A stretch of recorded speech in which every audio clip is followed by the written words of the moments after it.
The message came through while I was still sitting in my car, the engine idling.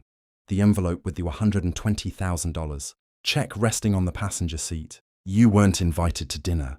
Your sister's girlfriend doesn't like you.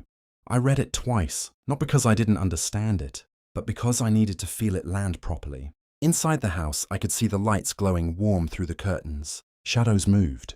Laughter flickered against the walls. My family. My money had paid for that dining table, those renovations, even the soft yellow lights they now sat under. And yet, I wasn't welcome. The check was dated that morning, signed carefully, a gesture of loyalty, of belonging. I picked it up, ran my thumb along the edge, and felt something in me settle. Not break, not shatter, just a line. I typed back a single word, okay.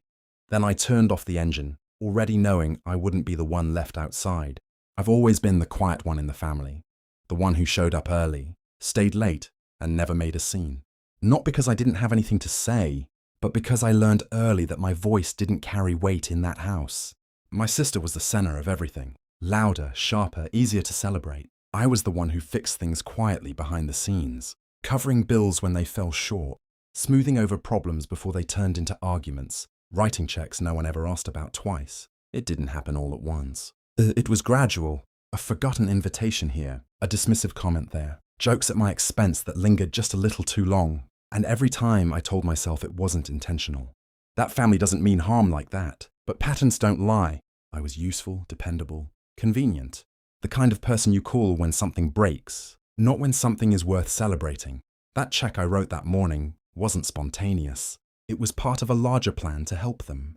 Again, renovations, debts, stability. I told myself I was investing in family. Sitting in that car, staring at that message, I realized something simple. I had never been included. I had only ever been needed. It wasn't just that night. That message only made something visible that had been quietly forming for years. At birthdays, I was always seated at the far end of the table, the place you fill when everyone else has already chosen. Conversations would shift when I spoke, not abruptly, just enough to remind me I wasn't essential to them. My sister would laugh, tilt her head toward her girlfriend, and say things like, "You know how he is?" as if I were a habit, not a person. I remember bringing a gift once, something thoughtful, expensive. My sister opened it, smiled briefly, then set it aside without comment. Minutes later, she made a show of someone else's smaller, louder present, holding it up, calling attention to it. No one noticed mine sitting unopened on the table corner. Even decisions I funded seemed to happen without me. Renovations I paid for were discussed in rooms I wasn't invited into. I'd hear about them afterward, in passing, like an update meant for an outsider. There were looks too. Quick ones exchanged across the table when I spoke. Subtle pauses before someone responded, like they were deciding how much of me they could tolerate. Nothing loud, nothing obvious. Just enough, every time, to remind me exactly where I stood. I didn't drive away right after reading the message. I sat there watching the house like it belonged to someone else. A car pulled into the driveway. Someone arriving late, welcomed without question. The door opened, laughter spilled out, then closed again, sealing me on the outside. That's when my phone buzzed again. A second message from my mother. "Don't make this a big deal. We'll see you another time." Another time, as if I were an appointment they could reschedule. As if the check I'd written that morning wasn't already woven into the walls around them. I looked down at it again, the neat signature, the amount written without hesitation. For years, I had told myself that this was what being steady looked like, that being the reliable one meant accepting less in return. But sitting there, I understood something I hadn't allowed myself to before. They weren't overlooking me. They were choosing not to see me. And I was choosing to stay. That was the part I could change. I opened my banking app, the glow of the screen cutting through the dim car interior. My thumb hovered for a second, not out of doubt, but recognition. Then I cancelled the check. No announcement, no confrontation, just a quiet correction. I didn't go inside. I didn't send another message. By the time I pulled away from the curb, the decision was already structured in my mind, clean, precise, and overdue. People assume quiet means passive. It doesn't. In my case, it meant I had spent years paying attention. I work in finance. Contracts, transfers, timelines, details most people skim past are the things I read twice. That house wasn't just sentiment. It was paperwork. The renovation funds weren't gifts yet. They were pending transfers, scheduled in stages, tied to milestones I had set up myself. By the time I got home, I'd already logged in. The cancelled check was only the first step.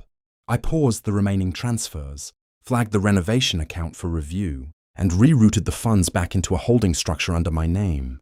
Everything legal, everything clean, no noise. Then I opened the folder I kept, every agreement, every message, every receipt. Not out of suspicion, but habit. Documentation has a way of telling the truth when people don't. I didn't need to threaten anyone. I didn't need to explain. I just needed to stop being the easiest option. For the first time, the plan wasn't about supporting them. It was about removing myself completely and without negotiation. The first call came 2 days later. I let it ring once, then answered. My sister's voice was lighter than usual, stretched thin over something she hadn't named yet. Hey, quick question. The contractor said the payment didn't come through. I leaned back in my chair, watching the late afternoon lights settle across my desk. It didn't, I said. A pause. Not long, but long enough. Well, can you resend it? She asked, like it was a small glitch. Something routine I would fix without thinking. I cancelled it. Silence this time. Real silence. In the background, I could hear movement, muffled voices, a door closing, the shift of a conversation turning private. Why? She asked finally, the word quieter now, less certain. I didn't rush the answer. It didn't feel appropriate anymore. Another pause, heavier. I could almost picture the room, the unfinished walls, the exposed wiring, the plans they had already started living inside. Later that evening, my mother called, then a message, then another. I didn't ignore them. I just didn't respond immediately. For once, the urgency wasn't mine to carry.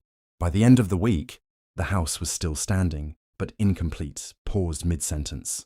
Just like the way they had left me. By the end of the week, the tone had changed. The messages stopped sounding casual. They became careful, measured. Like every word was being weighed before it reached me. My sister didn't joke anymore.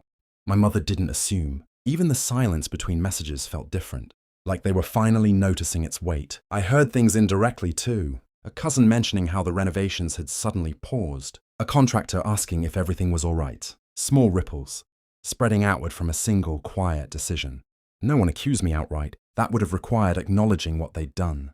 Instead, they adjusted, slowly, uncomfortably.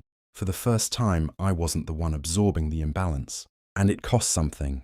Not just the money, that part was easy to reclaim, but the illusion I had been holding on to, the idea that consistency would eventually be reciprocated. That loyalty, given enough time, would be recognized. It wasn't. But something else was. My absence. That's what shifted everything. Because when you stop filling a space people have taken for granted, they don't just notice the silence. They feel the loss of what you carried without ever being asked to. In the weeks that followed, I didn't rush to repair anything. That was new for me. There were calls I didn't return immediately, invitations that came softer than before, phrased more like requests than assumptions. I noticed the difference, but I didn't react to it. Change, I had learned, isn't proven in a moment. It's revealed over time. I kept my distance, not out of anger, but clarity. For the first time, my decisions weren't shaped by what they needed from me. I focused on my own work, my own space, my own life, things I had quietly put second for years. The money I pulled back didn't just sit idle. It went where it was respected, where it could grow without being tied to obligation. Eventually, I did see them again. Different setting, different tone. No one mentioned the check. No one mentioned that night. But something unspoken had shifted. They were careful with me now, and I was careful with myself. I didn't need an apology to move forward.